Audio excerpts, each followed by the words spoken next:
Today at Manchester Theatres, I am starting my day the right way because I am here with not one, but two of the stars of Animal Farm. I'm here with Sam Black and Rhian Lynch, and it is coming to the Octagon Theatre, Bolton, from the 22nd of January. Now, you may recognise Sam because he was here with Animal Farm about a year ago, but he has also been in other shows such as Cyrano de Bergerac, Simon Stephen Presents. Meanwhile, Rhian has been treading the boards in shows such as Peter Pan the Musical and Miss Popplewell's Garden. They are playing Boxer and Napoleon, so we've got two brilliant characters to really get our teeth into this morning. So thank you very, very much for joining me. It's an absolute pleasure. Hiya. Thank you very much for having us. So Animal Farm, it is one of them plays that lots of people know, lots of people have heard, or maybe some people who, like some of my younger family members, know it from The Simpsons when they did a parody of it as well. So, in a nutshell, can you sum up this very complicated play for us, what it's about? Oh, yeah. God, can I sum it up in just a nutshell? It's so hard, yeah. I suppose it kind of mirrors elements of the Russian Revolution, but it is about revolution in itself and what's there to replace it, really. Sometimes we think the grass is greener and the people rise up and we decide that there's something wrong with the world around us. And sometimes the thing that comes to be in its place is just as bad. So I think it's a little bit about that expectation of how things can change. Yeah, and as we've said, you are playing Sam, you're playing Boxer, and Rhian, you are playing Napoleon. Now I'm going to get to their kind of cantankerous relationship in a minute, but for now, can you maybe just tell me a little bit more about your characters and maybe who they represent? So Sam, do you want to start? Yeah, sure. So I think well, he's not here to tell me he's wrong, but I think Orwell intended Boxer to kind of be a representation of the Russian working man at the time. And so he does represent the workforce in the farm. He's the strongest character, probably the most loyal character, but he's definitely the most blinkered. Oh, that's a bit punny, isn't it, for horses? Blinkered. But yeah, he continues in that blind faith towards Napoleon and the revolution, and maybe that's a little bit of his downfall as well. Yeah. And what about Napoleon?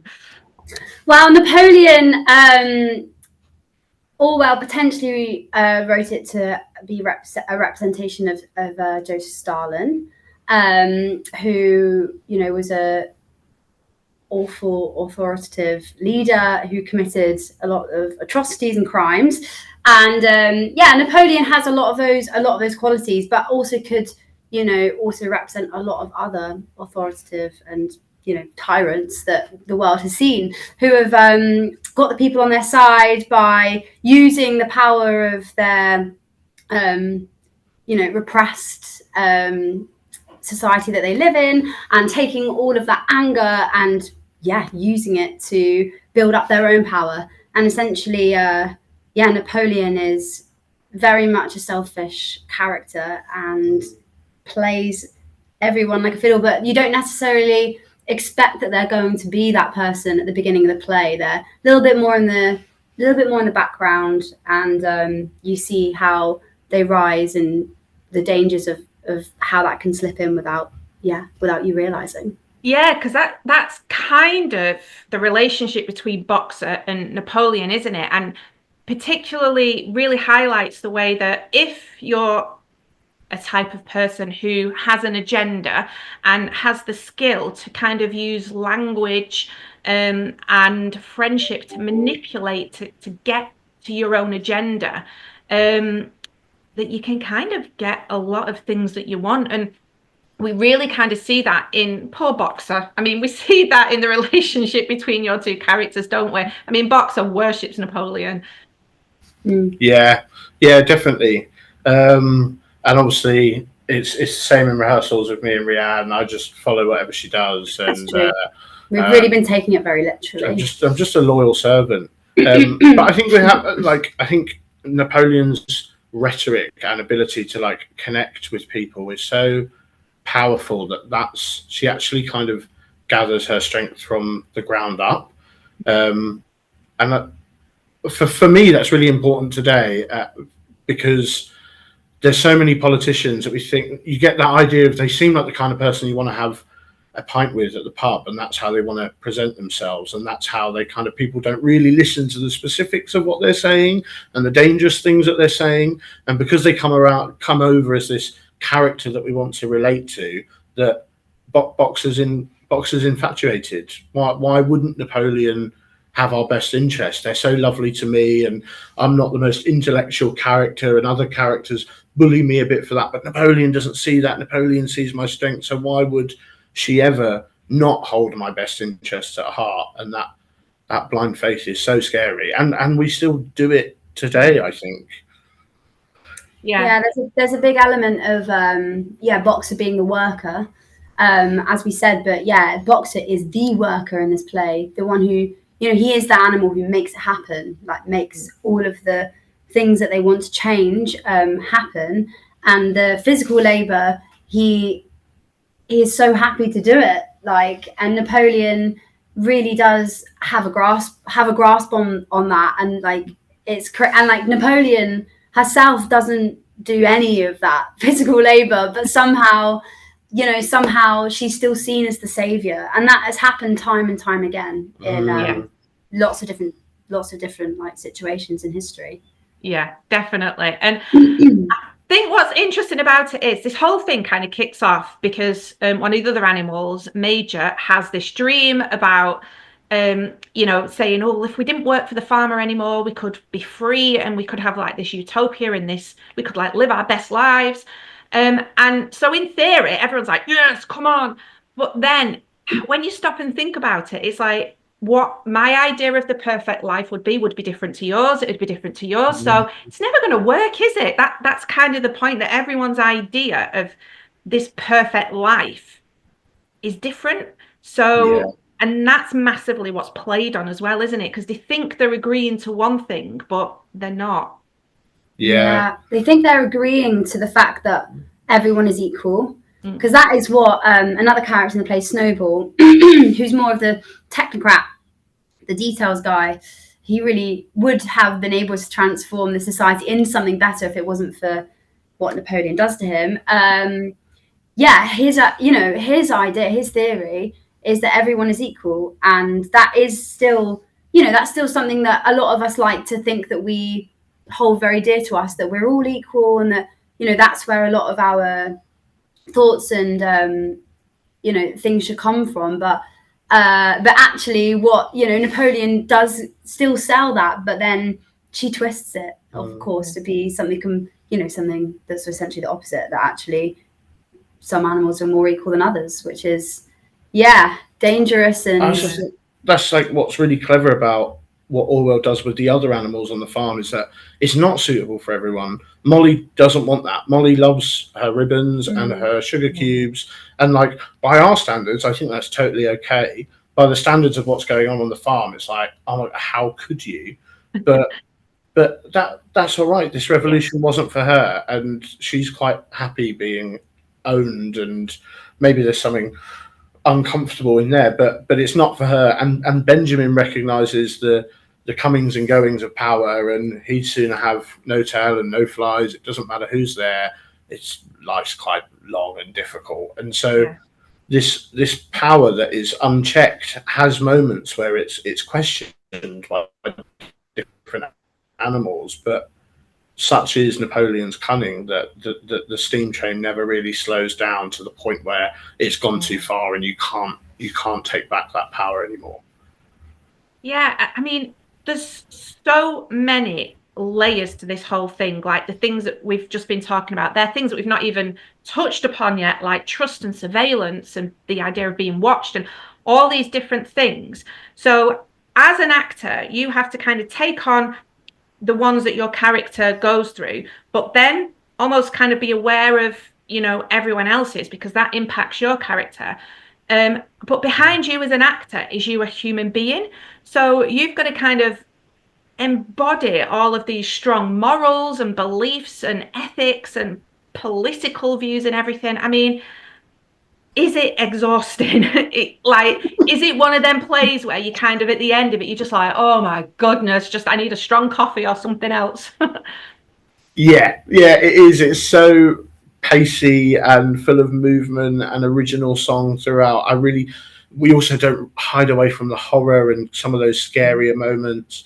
I think it's, you blink and you miss it. It's just there's really, if you're the kind of person that maybe starts to drift off when you're in the theatre in those comfortable chairs, I don't think you'll get the opportunity to with the show because it's so intense and wacky.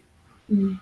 Yeah. It is hard though to like feel like as an actor you've got to embody all of those things. I think the thing that obviously we're only halfway through rehearsals at the moment, so we're still discovering like where it's all really gonna sit and end. Obviously you've done it before, but I definitely am. And it's I think in the end it's always just about trusting the work and trusting the things that you've prepared before you start rehearsals, and then trusting the director and the whole production, and going, we worked out what we want to say here, and now we get up there and we be those people, and you just have to sit in that.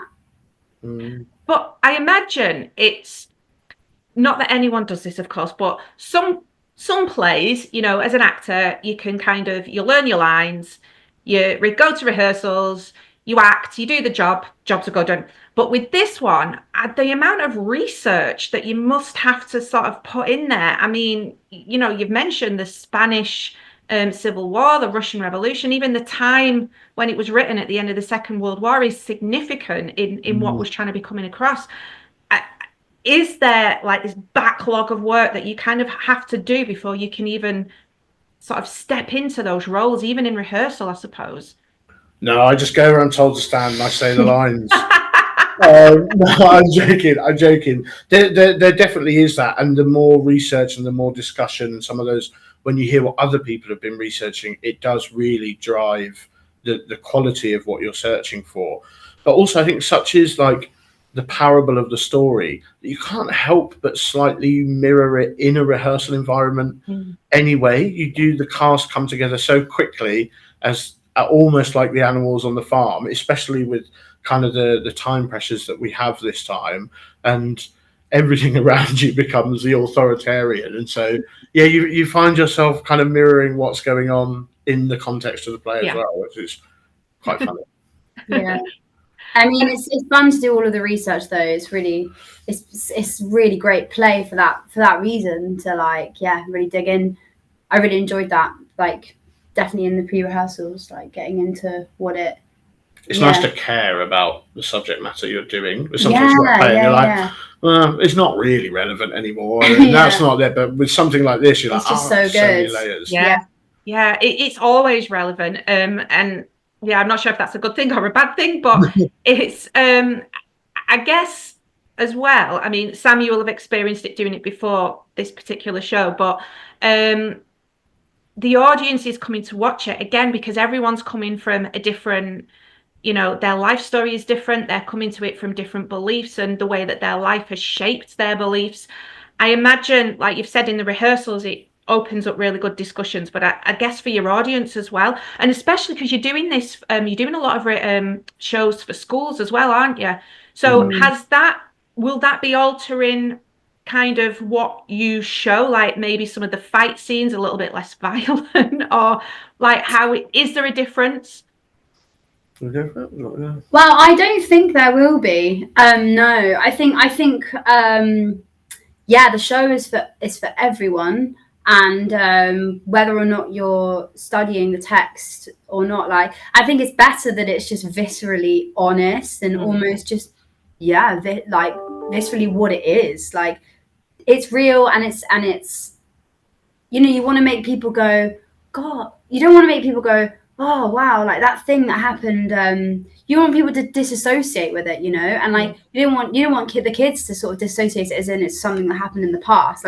The reason why we're using quite a lot of this sort of vibe of surveillance and taking the human like out of it completely is to just have you focus on the characters and their intentions, and it's like so that then it's easier to be like, how, you know, I recognize that person from you know, the internet or this podcast I listen to, or like all my friends, and yeah, so I think it has to be more, if anything. I think the original idea was at like 11 plus, and I think Iqbal is great at not shying away from maybe what that age group has already seen. I think sometimes you go into a show that's pitched for a school's audience or secondary school's audience, and you begin to censor some things because you're worried about what they've seen. Most of them are on Netflix watching Top Boy and shows like that really are wild. That something like this don't hide away from the horror. They know it, they're with it, and they know when you're trying to pander to them, and they switch off. And so there are some bits that I think they'd be generally terrified by, but I think it will engage them even further. Yeah, I agree. You can't patronise a young audience. They'll have you. They'll sit in the audience and roast you. They'll just tell you. Yeah. And also having a new group of animals on the farm, new group of actors coming into it is, I think, amazing for this story, because what you were talking about relating to these different characters on stage, now we've got new voices with new perspectives in these characters, so actually there's even more opportunity for other people. So if you've seen it before, come back and see it again, because I think you'll relate to some of those characters differently, and there's different things that are being highlighted that maybe weren't there before. I think it's got a real nice breath of new life in it, which is really exciting. Definitely. Well, honestly, I could sit and talk to you both for hours, but I know you are in the middle of rehearsal. So I am going to let you go. But I do want to say thank you so much. And just picking up on what you said about the tickets there, me and my dad were actually looking, because we're going to come and watch. We were looking to try and find a day, and it is selling out. It is already selling out really quickly. So if you do want a ticket, everybody watching, you've got from the 22nd of January through till the 1st of February, and they are going. Grab your ticket. It's a classic. It is going to be modern. It is going to be brilliant. Thank you both so much, Sam and Rhian, in Animal Farm at the Octagon Theatre, Bolton. All the best of luck, and I will see you very soon. Thank you so much. See you soon. Thank you. Bye. Comrades, the life of an animal is misery and slavery, because nearly the whole of the produce of our labor is stolen from us by human beings. Man is the only real enemy we have. Remove man from the scene, and the root cause of hunger and overwork would be abolished forever. What then must we do? Work night and day, body and soul, for the overthrow of the human race. There is my message to you, comrades. All animals are